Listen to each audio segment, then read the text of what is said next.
nosso Evangelho no Lar, estudo do livro Meditando a Vida, do Lama Padmasambhava. Vamos seguir estudando o glossário. Hoje vamos refletir sobre o verbete que fala das 4 nobres verdades. Onde o Lama diz: as 4 nobres verdades são o primeiro ensinamento dado pelo Buda e que caracteriza o budismo como tal. A primeira verdade proclama que experimentamos complicação de tempos em tempos e que, em geral, não temos controle sobre seu surgimento. A segunda verdade nos apresenta a origem causal destas complicações, ou seja, que elas são construídas, artificiais. Por serem construídas e, portanto, não absolutas, podem ser dissolvidas, e esta é a terceira verdade. A quarta verdade é o nobre caminho óptuplo, ou seja, os meios de obter a dissolução da complicação. Então vejam, pessoal, que existe uma grande coerência lógica entre essas 4 nobres verdades que são o alicerce do budismo, né? Esse é o primeiro ensinamento do Buda logo após a sua iluminação, né? E essas 4 nobres verdades, elas começam a partir do reconhecimento do Buda, depois de atingir a sua iluminação, de que a forma como as nossas mentes ignorantes operam tornam toda a nossa existência um mar de aflições, né? E por que ele fala isso? Porque ele percebeu, né, a partir do momento em que se iluminou, a partir do momento em que conseguiu penetrar profundamente em sua própria mente, né, em seus próprios arquivos espirituais, né, ele percebeu que o nosso modo comum de operação da mente se assenta em emoções perturbadoras, né? Nós estamos sempre nos manifestando, né, nos movimentando a partir de emoções extremamente perturbadoras que ele catalogou em 6 campos básicos, né? 6 campos emocionais básicos, né? Ou seja, primeiro, o campo do medo e da raiva. Esse é um dos campos, né? Ou seja, nós operamos no mundo a partir desse modo comum de operação da nossa mente, baseado nesse medo, né? Que é aquele medo que surge do nosso próprio egoísmo, né? Como nós somos muito egocentrados, né? Como nós agimos a partir de um modo de operação onde nós consideramos ou nos consideramos como centro do mundo, né? Nós desenvolvemos dentro de nós reações que se baseiam, né, no medo de perdermos o suposto controle que achamos que temos sobre a circunstância, né? Então nós estamos sempre ali tentando defender, né, em primeiro lugar, a nossa sobrevivência, né, a vida do nosso corpo, né? E em segundo lugar, as nossas posses, os nossos bens, a nossa família, os nossos parentes, os nossos amigos, né? Então nós estamos sempre ali atentos, né? ou tensos, melhor dizendo, né? Não seria bem a palavra tenso, mas seria a palavra tensos, né? Preocupados em qualquer coisa que possa acontecer de negativa em relação a tudo aquilo que diz respeito ao nosso eu, né? Ao nosso eu e ao nosso meu, né? Aquilo que nos pertence. Então, a primeira nobre verdade é esse reconhecimento do Buda, né? De que nós estamos sempre presos nessas emoções perturbadoras. A primeira dela, o medo, que é emparelhado com a raiva. Por quê? Porque toda vez que algo ou alguém tenta atingir, né, digamos assim, algo que pertence ali ao nosso campo pessoal, né, aí nós manifestamos a raiva, né? Nós ficamos com medo. Por exemplo, vamos supor assim, alguém tenta invadir a nossa casa, né? Então nós, a partir do medo, né, de que aquela pessoa se aproprie, né, de coisas nossas, nós desenvolvemos então uma reação raivosa, né, um impulso raivoso de agressão àquele que tenta invadir o nosso espaço, né? E por isso o medo e a raiva andam sempre juntos, né?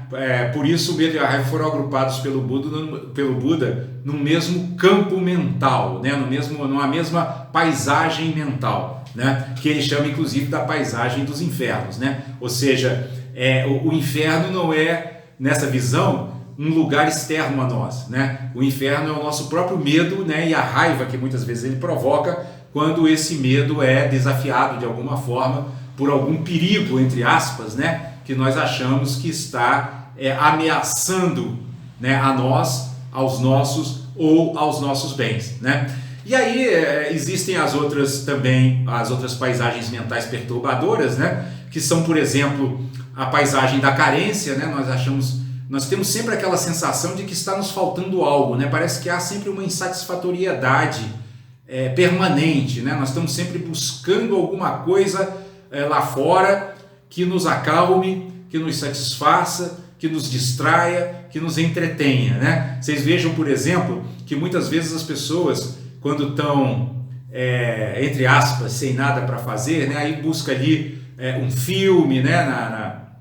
No Netflix, né? Ou uma série, né, para assistir, ou alguma coisa assim para se distrair, né? Porque há sempre uma carência de algo que possa preencher alguma sensação de vazio, né, que nós temos e que parece ser também uma paisagem mental permanente, né, a nos perturbar, né, a nos desestabilizar e a roubar a nossa paz, né?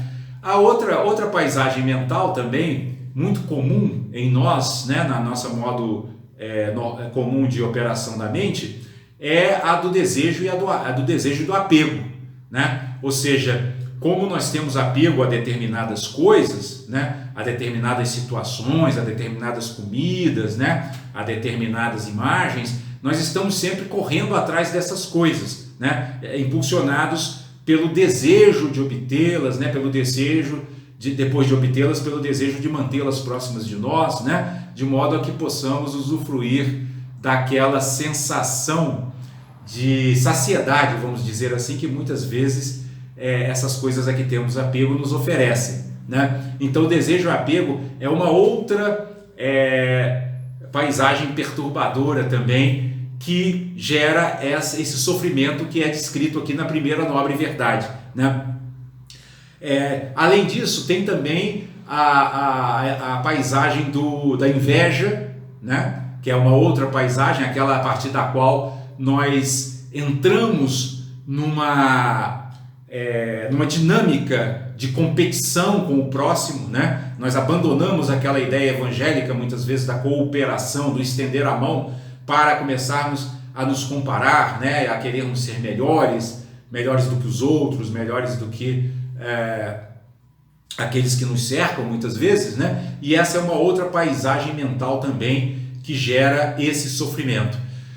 E por último temos o orgulho, né? O orgulho que nos faz sentirmos superiores aos demais seres. No Evangelho, esse orgulho está muito bem exemplificado nos fariseus, né? Aqueles fariseus que tanto perturbam Jesus, né? Em várias passagens do Evangelho, porque por serem sacerdotes muito orgulhosos, muito ciosos da sua posição social e religiosa dentro da sociedade judaica, não aceitam, né, o fato de Jesus, como mestre iluminado, manifestar uma visão muito mais ampla que a deles, né? Então esse orgulho os faz sofrer também, esse orgulho os faz ficarem disputando com Jesus, né, uma suposta ascendência sobre o povo, né? Quando eles percebem que a multidão está se afeiçoando aos ensinamentos de Jesus, eles ficam tentando colocar Jesus em algum tipo de armadilha, né? De armadilha intelectual, para que ele se desmoralize e se confunda, né? Diante do povo. Por quê? Porque esses fariseus orgulhosos queriam que o povo olhasse para eles como os seres supremos, como aqueles que sabem mais, como os doutores da lei, né? E não admitiam que nenhum ser pudesse manifestar, né, qualquer tipo de superioridade em relação a eles. E o curioso é que Jesus não disputava nada com eles, né? A superioridade de Jesus era uma superioridade natural de quem despertou do sono da ignorância. né? Jesus era um ser despido de vaidades, despido de qualquer orgulho, despido de qualquer senso de competitividade. Mas os fariseus, né, ainda imersos nesse modo ordinário de operação da mente, nesse modo comum de operação da mente, sofriam desse mal e acabavam se afligindo, né? Se afligindo com a própria presença de Jesus, quando na verdade eles poderiam usufruir dessa presença para crescerem espiritualmente e para se abrigarem sobre o manto da misericórdia do Mestre, né? Então, pessoal, essa é a primeira nobre verdade que o Buda reconhece. Ele diz, olha, a existência do modo como nós a vivemos é sofrimento, gera sofrimento, né? E sofrimento permanente. E vocês perceberam que quando eu descrevi aqui essas emoções perturbadoras, né, do orgulho, da raiva, do medo, da carência, já estava falando da segunda nobre verdade. Ou seja, esse sofrimento que o Buda constatou tem causas. Essa é a segunda nobre verdade, né? Esse sofrimento, ele não é natural, ele é construído. Ele não é natural no sentido de que ele tem essa artificialidade de ser construído. Construído pelo quê? Pelas nossas emoções perturbadoras. Então, o ponto, né, mais interessante desse primeiro ensinamento do Buda é exatamente esse, porque se ele simplesmente constatasse que a essência dessa nossa existência humana, da forma como nós a levamos, é sofrimento, significaria que não há porta de saída para ela, né? Mas ele não observa só isso, ele penetra ainda mais profundamente na nossa realidade interior, na nossa realidade espiritual, e percebe que esse sofrimento tem causas e que essas causas são construídas por nós mesmos. Essas causas são construídas por nossos apegos, por nossos desejos, por nosso orgulho, por nossa carência, por nossa inveja, por nosso medo, por nossa raiva, né? E, sobretudo, por nossa ignorância espiritual. E isso significa o quê? Que se essa realidade é construída por nós mesmos, significa então que nós temos a oportunidade de superá-la, é possível superá-la. E essa é a terceira nobre verdade. Qual é a terceira nobre verdade? A verdade da cessação do sofrimento. Então, aí sim vem a esperança. É aí nesse ponto que o Buda coloca a esperança em nossos corações. Porque ele mostra que se aquele sofrimento constatado na primeira nobre verdade tem causas essas que são construídas por nós mesmos, que é a segunda nobre verdade, então esse sofrimento pode cessar, porque está nas nossas mãos dissolvê-lo. E essa é a terceira nobre verdade. E essa terceira nobre verdade vai desaguar então na quarta nobre verdade, que foi aquela que nós vimos semana passada, que é o nobre caminho óptimo. Ou seja, quando o Buda percebeu que o nosso sofrimento, por ser construído, pode ser dissolvido, ele então pensou num caminho que nos permitisse exercitar alguns métodos que nos levariam à dissolução desse sofrimento. Esse caminho é o nobre caminho óptimo. E o nobre caminho óptuplo é a quarta nobre verdade. Então percebam que, como nós dissemos aqui no início da nossa análise desse verbete, as quatro nobre verdades são muito conectadas, né, do ponto de vista lógico, né? Ou seja, primeira nobre verdade, existe um sofrimento. Segunda nobre verdade, esse sofrimento tem causas e essas causas são construídas por nós mesmos. Terceira nobre verdade, se essas causas são construídas por nós mesmos, elas podem ser dissolvidas por nós, já que nós somos o próprio agente construtor do nosso sofrimento.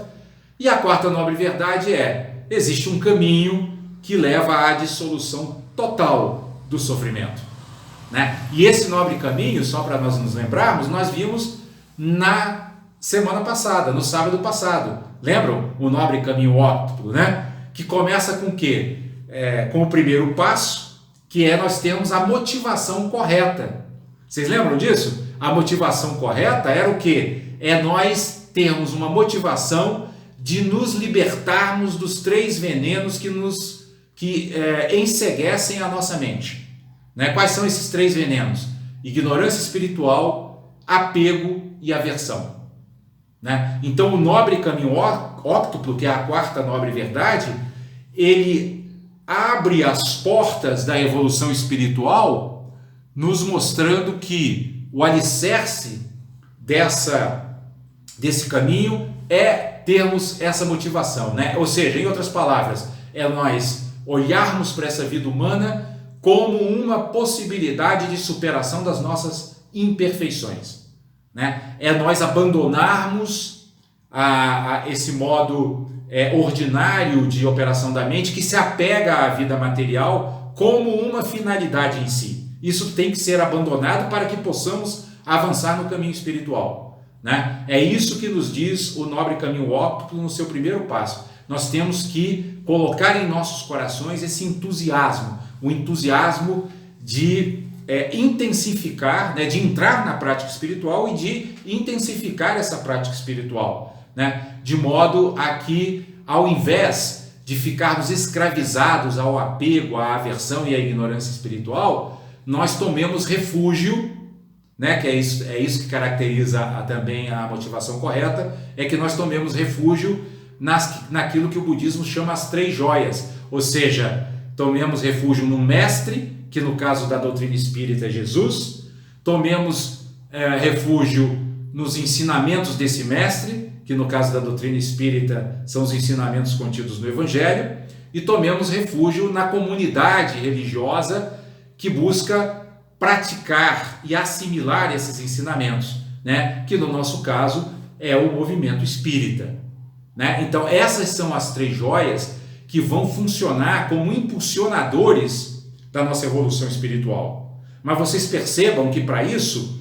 nós precisamos tomar uma decisão de não mais servirmos a Mamon, como diz Jesus, né? Ou seja, ficarmos escravos do mundo material. Nós temos que abandonar essa escravidão ao mundo material, né? Temos que abandonar essa postura de cultivar o mundo material como uma finalidade em si e buscarmos olhar para essa nossa vida humana preciosa como uma oportunidade extremamente rara, extremamente valiosa de evolução espiritual, né? Isso é, em suma, o que o ensinamento das 4 nobres verdades budistas nos dizem, né? Nós temos como superar o nosso sofrimento. Como Jesus diz lá no capítulo 5 do Evangelho segundo o Espiritismo, né? Bem-aventurados os aflitos, porque serão consolados, né? Jesus diz isso, por quê? Porque ele está nos dizendo a mesma coisa que o Buda diz aqui, né? Os aflitos serão consolados, por quê? Porque essas aflições são construídas por nós mesmos. E se são construídas por nós mesmos, podem ser dissolvidas por nós. Ou seja, nós somos os construtores do nosso próprio destino, né? Como diz a doutrina espírita, somos dotados de livre-arbítrio. Podemos fazer escolhas sábias, podemos fazer escolhas luminosas. E se soubermos fazer essas escolhas de maneira sábia e de maneira luminosa, com certeza aceleraremos nosso processo de refinamento do nosso mundo interior, superaremos todas as nossas obscuridades mentais, né? Dissolveremos todas as nossas emoções perturbadoras e então brotará naturalmente em nossos corações e em nossas mentes a compaixão, a bondade amorosa, a alegria altruísta, a equanimidade, a paciência e a generosidade.